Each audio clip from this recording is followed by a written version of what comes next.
जब आपके पास में आ जाते हैं तो उनका HCF कैसे फाइंड आउट करते हैं, यहाँ पे एक एग्जांपल लेते हैं और उसे समझने की कोशिश करते हैं। फॉर एग्जांपल आपको नंबर दिए गए 6, 9, 15, 30, ठीक है। आपको ये 4 नंबर दिए गए और इन चारों नंबर का आपको HCF फाइंड करना है। फर्स्ट ऑफ ऑल हम इस क्वेश्चन को डिवीजन मेथड से कैसे सोल्व करेंगे प्यारे बच्चों, डिवीजन मेथड से कैसे सोल्व करेंगे। सबसे पहले हमें कोई भी 2 नंबर लेने हैं और उनको आपस में डिवाइड करना है। 6 1 जा 6, रिमाइंडर कितना बचा, 3 बचा। अब एक नया डिवाइड का साइन आप बनाओगे और इस वाले नंबर को जो हमारा डिवाइजर है उसको यहां पे उतार दोगे। 3 2 जा 6, रिमाइंडर कितना बच गया, 0। जब आपका रिमाइंडर 0 आ जाए इट मींस आपको आपका HCF मिल चुका है। जो डिवाइजर है, जिस डिवाइजर की वजह से आपका रिमाइंडर 0 आया है वही आपका HCF है, ठीक है। तो 6 और 9 का HCF कितना होता है, 3, ठीक है। तो 6 और 9 का हमें आंसर मिल चुका है 3। अब 3 का और 15 का हम HCF फाइंड आउट करेंगे। तो 3 लिखेंगे और 15 लिखेंगे। अरे ये तो पूरा पूरा ही डिवाइड हो गया, 3 5 जा 15, इट मींस 3 और 15 का आंसर भी कितना होगा, 3 होगा, ठीक है। क्योंकि 3 की वजह से ही रिमाइंडर क्या आ पाया, 0 आ पाया, ठीक है। तो 3 और 15 का HCF भी कितना होगा, 3 होगा, ठीक है। उसके बाद में जब इन दोनों का HCF हमें 3 मिल चुका है तो अब 3 और 30 को भी सोल्व कर लेते हैं, है ना।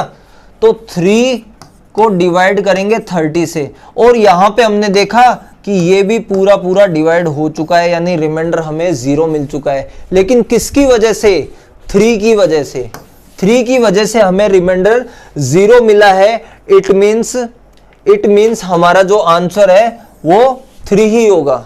इट मींस हमारा जो आंसर है वो 3 ही होगा, यानी इन चारों नंबर का जो HCF होगा, इन चारों नंबर का जो HCF होगा वो 3 होगा, ठीक है। तो डिवीजन मेथड हम कैसे काम में लेते हैं, चारों नंबर को डिवाइड करते हैं, लेकिन कुछ इस फॉर्मेट में, है ना। सबसे पहले 2 को करेंगे, फिर उन दोनों का HCF निकालेंगे, फिर उनके HCF से 3rd नंबर के साथ सोल्व करेंगे, फिर उनका HCF निकालेंगे, फिर उसको 4th नंबर के साथ सोल्व। इस तरीके से सीक्वेंस वाइज हम इनका HCF फाइंड करते हैं, ठीक है। अच्छा, प्राइम फैक्टराइजेशन मेथड में क्या करते हैं, तो ये मेथड 70 से 80% तक कॉमन ही होता है LCM के, उसके बाद में थोड़ा सा चेंज होता है। तो चलो हम देखते हैं। सबसे पहले हमें इन चारों नंबर को हमें प्राइम फैक्टराइजेशन फॉर्म में लिख देना है। तो 6 को हम प्राइम फैक्टराइजेशन को फॉर्म में लिखते हैं 2 × 3। 9 को प्यारे बच्चों हम लिखते हैं 3 × 3। 15 को लिखते हैं 3 × 5 और 30 को लिखते हैं 2 × 3 × 5। 5 3 जा 15, 15 2 जा 30, ठीक है। इतना करने के बाद आपको क्या करना है, इनको पावर की फॉर्म में लिख देना है। तो यहां पे कोई पावर रिपीट नहीं हो रही, यानी दोनों की पावर 1 1 है। यहां पर 3 की पावर 2, यहां पे भी कोई पावर रिपीट नहीं हो रही, यानी दोनों की पावर 1 1 है। और यहां पे भी कोई पावर रिपीट नहीं हो रही, यानी तीनों की पावर 1 1 है। अब आपको यहां तक पूरा काम सेम है, LCM और HCF दोनों का काम यहां तक सेम होता है।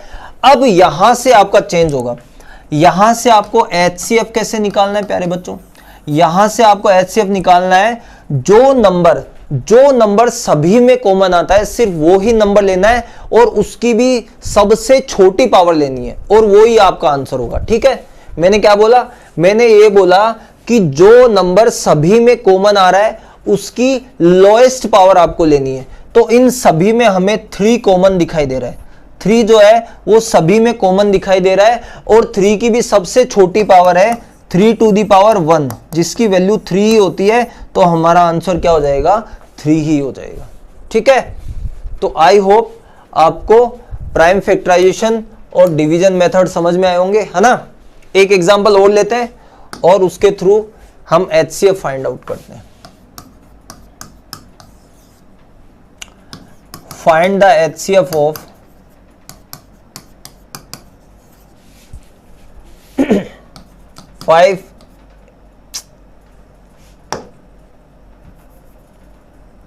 5 11 एंड 20।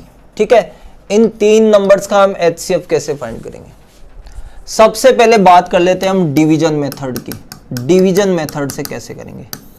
सबसे पहले हमारे पास 2 नंबर आते हैं 5 और 11। 5 को डिवाइड करेंगे 11 से। 5 2 जा 10, रिमाइंडर बच गया 1। नया डिवाइड का साइन बनाया और डिवाइजर को यहां पे उतार देंगे। 1 5 जा 5 और रिमाइंडर 0। 1 की वजह से हमें 0 मिला, सो HCF ऑफ 5 एंड 11 इज 1। 1 इनका HCF हो जाएगा। ठीक है, अब इन दोनों का जो HCF 1 आया उसको और 20 को सॉल्व करेंगे एक साथ में। तो 1 को डिवाइड करेंगे 20 से और ये तो 20 बार पूरा पूरा ही डिवाइड हो जाता है, तो रिमाइंडर क्या बचा? 0। किसकी वजह से बचा? 1 की वजह से। तो हमारा 1 ही आंसर हो गया, यानी HCF जो है हमारे क्वेश्चन का कितना होगा? 1 होगा। ठीक है ना, HCF कितना होगा? 1 होगा। अब हम ये सेम क्वेश्चन प्राइम फैक्टराइजेशन से भी कर लेते हैं। 5 के प्राइम फैक्टराइज क्या होते हैं? 5 ही होता है। 11 का 11 ही होता है ना। इसको हम 5 इंटू 1 भी लिख सकते हैं, 11 इंटू 1 भी लिख सकते हैं। और 20 का क्या होता है? 1 इंटू 2 इंटू 2 इंटू 5। 5 2 जा 10, 10 2 जा 20। यानी हमने सारे नंबर्स को प्राइम फॉर्म में लिख दिया, प्राइम फैक्टराइजेशन फॉर्म में लिख दिया। अब हम देखेंगे कि तीनों ही नंबर्स में कौन सी चीज कॉमन आ रही है। तो यहां पे हमने देखा कि 1 के अलावा कुछ भी कॉमन नहीं आ रहा है। 1 के अलावा कुछ भी कॉमन नहीं आ रहा है, तो जो कॉमन आता है उसी की हम लोएस्ट पावर ले लेते हैं, और 1 की पावर 1 ही है सबसे कम, है ना। तो हमारा जो HCF होगा वो कितना हो जाएगा प्यारे बच्चों? 1 ही हो जाएगा। ठीक है, अब हम कुछ इंटरेस्टिंग फैक्ट्स पढ़ते हैं LCM और HCF के बारे में। कुछ महत्वपूर्ण बातें जो LCM और HCF के बारे में आपको पता होनी चाहिए, एग्जाम में डायरेक्ट